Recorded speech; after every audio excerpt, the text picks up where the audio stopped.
I asked people on YouTube and Facebook what they would like to know about Sweden or myself, and I'm already regretting it. Some of the questions were thought-provoking and required quite a bit of research, and some were not. But let's get right to it. This is the second 3 Star Vagabond Q&A video, where you get to know more about Sweden and myself than you ever wanted.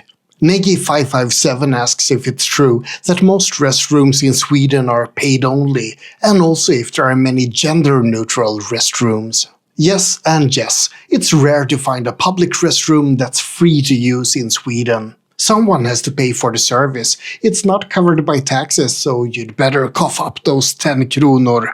What people typically do is that they plan their restroom breaks for when they have a drink or something to eat, and then they use the restroom there. But you can find free public toilets in malls and at gas stations. And as for gender neutral, it depends. Some restaurants and bars might have different lines for different genders, but it depends. I like it though. The lines to the male toilets are usually a lot quicker, so I'm just happy if I don't have to stand in line when I need to drain the weasel.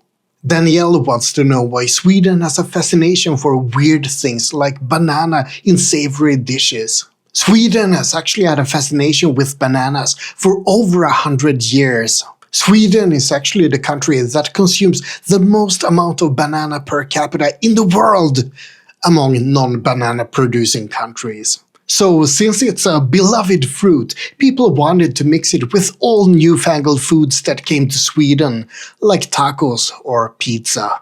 And as for weird flavors, every culture is different when it comes to taste. Mixing peanut butter and jelly is completely disgusting, for example, but Americans still do it.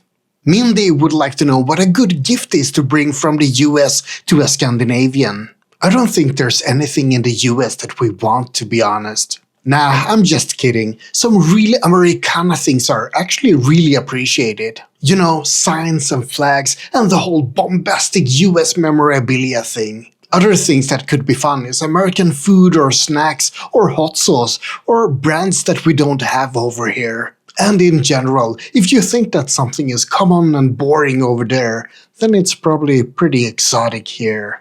Biolingo is curious about pros and cons regarding Jantelagen, the Scandinavian concept that you shouldn't believe that you're anything special. Yeah, sorry, but I'll have to point you to my video all about Jantelagen for a complete summary on my thoughts on that.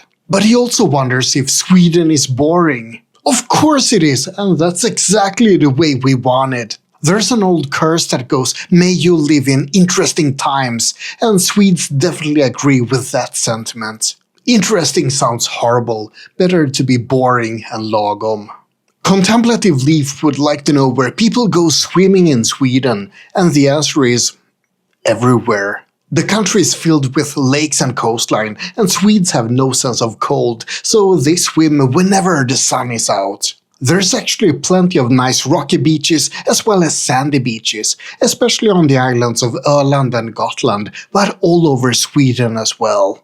And in the middle of Stockholm too. Sweden might be a frigid wasteland in winter, but it can actually be pretty warm in summer. Leaf also asks how Swedes adjust to the never-ending daylight in summer. Big curtains, that's it, and you learn to sleep with constant light outside. The sun in the summer might be a little bit annoying, but it's nothing compared to the perpetual darkness in winter.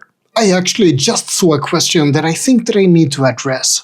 Eve would like to know if it's true that Swedish authorities can take away your children just randomly, without investigation, and even without giving you notice. Of course not, that would be completely insane. What they can do is take away your children if you've been mistreating them repeatedly for a long time and it's documented. The reason behind this question is that there's been an international misinformation campaign by certain ethnic groups. But the fact is that if any children have been taken away by Swedish authorities, it most likely says a lot more about those parents' severe mistreatment of their children. Faye would like to know how I cope with heat and sun despite being a pale Caucasian. And yeah, she's right, I absolutely love temperatures around 30 degrees Celsius or above.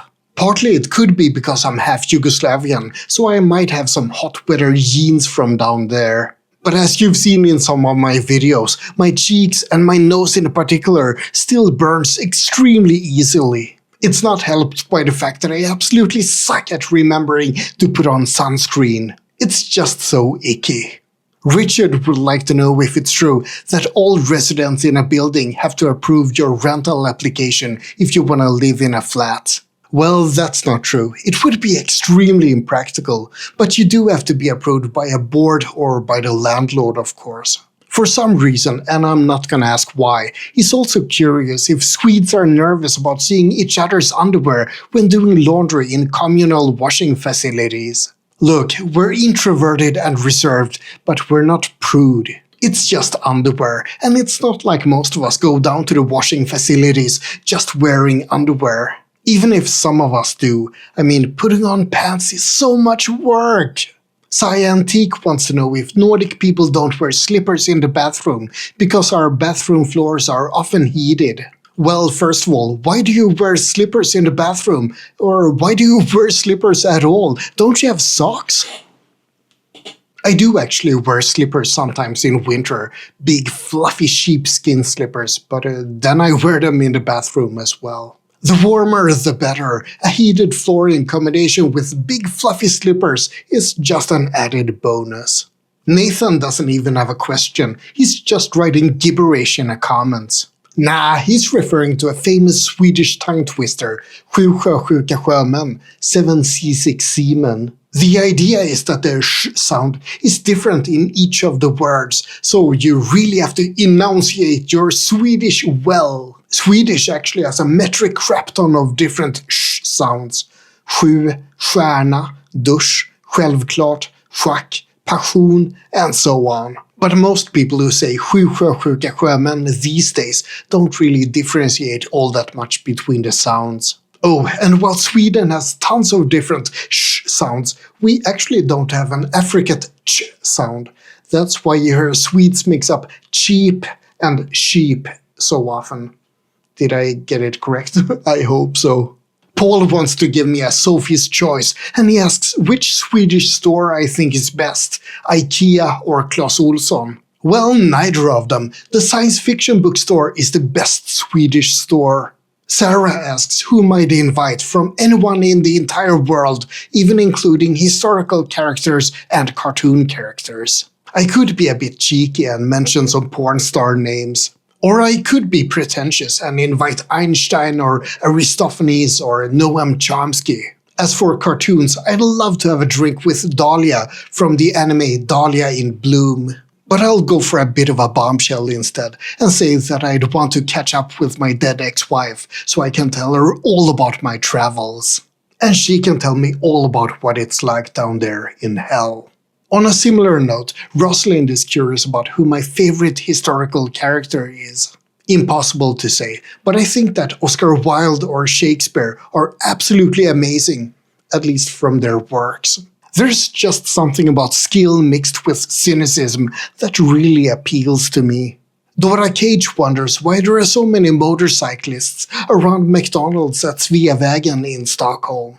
That's actually a bit of a mystery to me too, but for some reason a lot of motorcyclists hung around at that McDonald's from the 1980s up until the mid-2010s.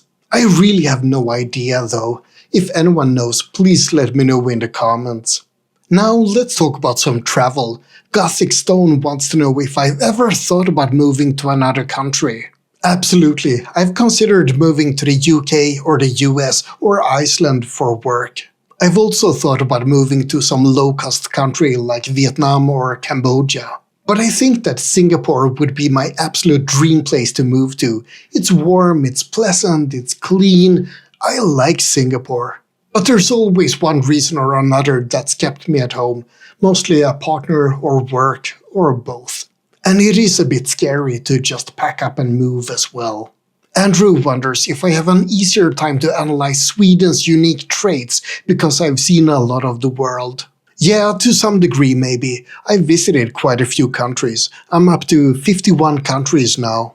But I think that it's mostly because I'm a bit of an outsider even in Sweden. I've never really felt at home in traditional Swedish social circles. I don't share the dreams and visions of most Swedes, and I have a hard time making and keeping friends. So I think that to some degree I'm observing Sweden from the outside even as I live here. Seppo will be visiting Sweden with 9 Australians in December, and he asks if I've ever been to Australia myself. I have indeed, but I just visited Sydney for a couple of weeks for work. I loved walking around Bondi Beach and taking the ferry to Manly, and the city was quite lovely in general. Just a pity that it's full of Australians. Nah, just kidding, I had a good time there. And fun fact, that's actually where I learned to appreciate IPAs. Every bloody pub in Sydney had bitter on tap, but no common lager. After many bitter mistakes, pun intended, where I thought I'd get a nice lager, but I got a glass of bitter instead, I learned to order IPAs. So yeah, Australia, home of crappy bitters and pretty good IPAs. Cheers to that. More travel stuff. Michael wants to know if I have any scary or dangerous travel stories. I'm usually safe when traveling, actually. Except when I do stupid things like go hiking on Cyprus in the middle of autumn rains. I was up in the mountains doing a bit of hiking, and long story short, I was dressed in shorts and t-shirt, it was cold and stormy, and I got lost. This was in 2006, in the days before GPS on mobile phones. My map had dissolved in the rain, and I stumbled around in the dark for hours. In the end, I managed to hike to a peak where my old Nokia phone had coverage, and I got hold of the police. They searched for hours and hours, and sometime way after midnight, they found me half frozen and brought me down to safety. So that was my turn to be a stupid, unprepared tourist. Chris asks what my favorite Swedish and non-Swedish travel memory is. I always get happy when I travel, so I have hundreds of amazing memories. But I think that my trip to Kebnekaise, Sweden's highest mountain, was a little bit extra special for me. As a fat slob, climbing that mountain was extremely difficult for me, but I did it, and it felt so rewarding afterwards. As for non-Swedish travel memories, one of my favorite places on earth is Komodo in Indonesia. Arriving at the dusty little seaside town of Labuan Bajo next to Komodo and taking dive trips out into the national park, that was so spectacular. God damn you, Chris, now I want to go back there yet one more time. Susanne asks what my favorite place in Sweden is, and even if it's really boring, I have to say Stockholm. It's a beautiful city and I love living here. And even if I had unlimited money, I'm not sure if I'd want to move anywhere else right now. Maybe Singapore. I think that I'd want to live in Stockholm, but travel even more. That would be ideal for me. Phil wants to know more about upcoming metro stations in Stockholm. That's actually really interesting, but it's a bit of a big topic, so I might make a separate video all about that. And Greg Acer's question about when the Nordics first had contact with Asia is also a bit too big. It's an amazing question, but it's difficult to give an answer without diving way into Vikings and trade routes and whatnot.